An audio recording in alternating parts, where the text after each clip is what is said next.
No kings. We don't believe in that. There are kings. Now, in our modern Western society, we don't truly have, quote, kings anymore in title. But we still have kings. A king is a person who has climbed the ladder high into the ranks of power. We have shadow kings, and we have visible kings. We have shadow kings who are just as influential as the ones who you know about, such as politicians who you know about, maybe celebrities who can pull strings in certain ways. Celebrities can pull strings because they have publicity. So they have built an image for themselves. But the downside to that image is they are vulnerable to character assassination. And they are vulnerable to their name being smeared and tarnished and falling out of favor with the people. Where on the other hand, you have shadow kings. Could be somebody who lives down the street from you. Could be somebody who you think is just a normal person. Maybe they go to your church,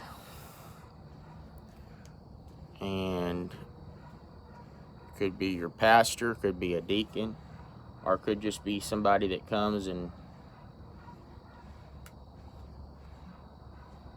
to church. But we have kings, people who pull strings. We have puppets and puppet masters. Many times the ones who you know about, the celebrities, the popular people, public figures, are the puppets, and the ones in the shadows are the puppet masters. But at any rate, many people have this mindset or this idea, well, I'm just gonna not be afraid of anybody and just say what I think all the time, which I think it's good to be honest. But here's the thing. Pride comes before destruction. And why is that? Well, you have a lot of people who say, well, if somebody offends me and ticks me off, I'm just going to tell them off. Well, when you tell somebody off, especially a shadow king, it then becomes personal with them. And they have a personal beef with you then.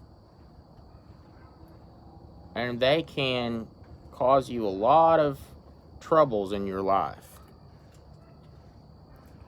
The Bible says, live at peace with all men as much as lies within you.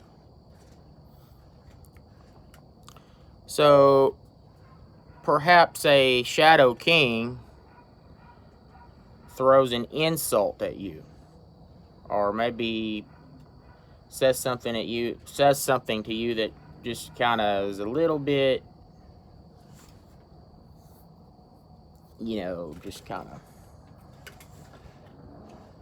tries to make you feel small, tries to flex their authority. Or maybe they're one of these super nice guys who is like passive aggressive, and they say you're around some friends or something, and they don't come out and say something mean, but they have this way of making you look like an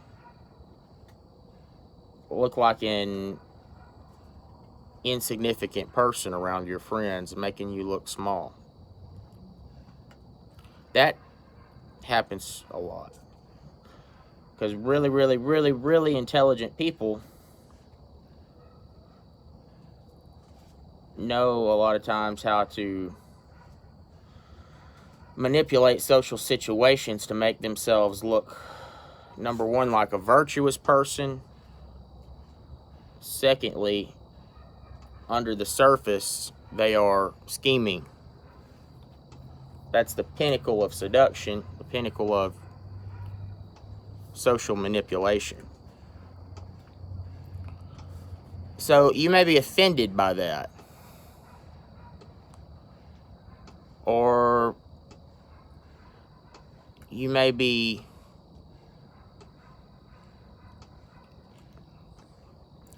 inclined to want to seek retribution or say something smart back at them. In some cases, that's warranted, but in many cases, you have to ask yourself this question. Is it worth it? Because if you offend somebody but do not eliminate them, then they're going to be like a parasite in your life, and they're going to do little things to frustrate you. They might completely try to assassinate your character and very well may be successful. They may sabotage your business, whatever the case may be. But you have to ask yourself before you do something, although you may say, well, I'm not scared of them. They're not better than me. And here they are trying to look like they're some kind of morally straight, superior person. And I know what they're really doing under the surface. They're scheming and they're conniving and they're a con artist. Well, they may be. And I would say a good portion of people who are shadow string pullers, shadow puppet masters, are very much con artists. But if you offend a foe without eliminating them, you have put yourself in a position of an extreme vulnerability for no reason.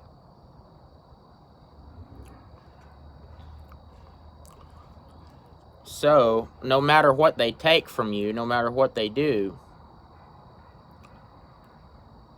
you have to ask yourself, is it worth it? Is it worth getting back at them?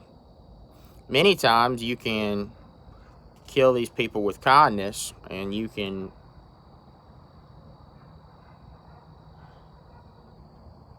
win them over in many ways by seducing them,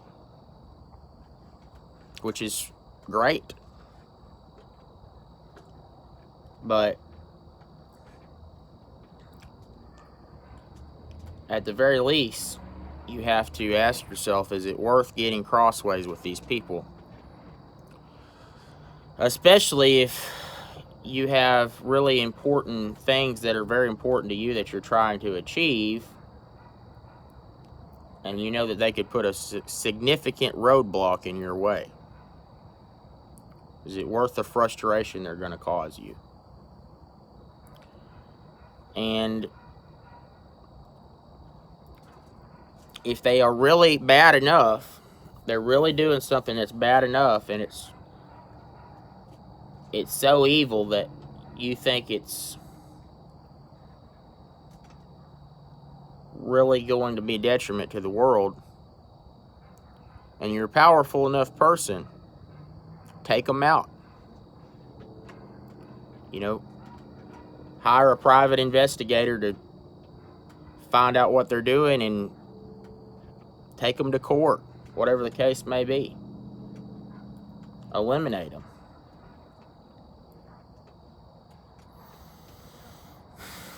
Which, you know, people sue other people all the time, and there's whistleblowers and all that type of stuff, and people are able to take down very evil people such as Jeffrey Epstein. They were able to eliminate him. Many people, you know, claim that there was a lot of foul play involved in that whole situation. But when he was in power, you have to admit that a lot of people didn't want to cross him when he was alive, because they didn't want to lose. They didn't want him on their bad side.